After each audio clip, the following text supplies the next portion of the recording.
pacientui nebereikės važiuoti į polikliniką ir nereikės važiuoti dažnai gydytojui į namus, nes dėl laiko taupymo ir visa kita, tai bus galima padaryti būtent elektroniniam priemonėm, kaip ir šiandien buvo pademonstruota. Taigi žmonėms bus paprasčiau, medikams geriau ir žinom visi, kad šiuo metu Lietuvoje kaip tik trūksta labai daug slaugytojų, medicinos seserų, seselių, todėl natūralu, kad ieškome geriausių techninių sprendimų, kaip turėti gerą sveikatos priežiūrą ir kad būtų kuo patogiau ligoninėje.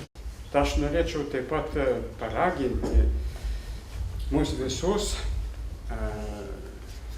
optimistiškiau ir pozityviau vertinti permainas, kurios yra daromos, ir išties naudotis šitą elektroninę sistemą. Smagu džiaugtis ir matyti, kad tokie nauji pasiekimai, kurie tikrai labai reikalingi ir šiandien dėl senyvo žmogaus ir sunkiai sergančio žmogaus iš tikrųjų dar labai sunku namiškiam, aplinkai ir visiems kitiem. O čia matome tokį stebuklingą reginį, kur iš tikrųjų nuotoliniu būdu galima iš karto, jau suteikti paslaugą.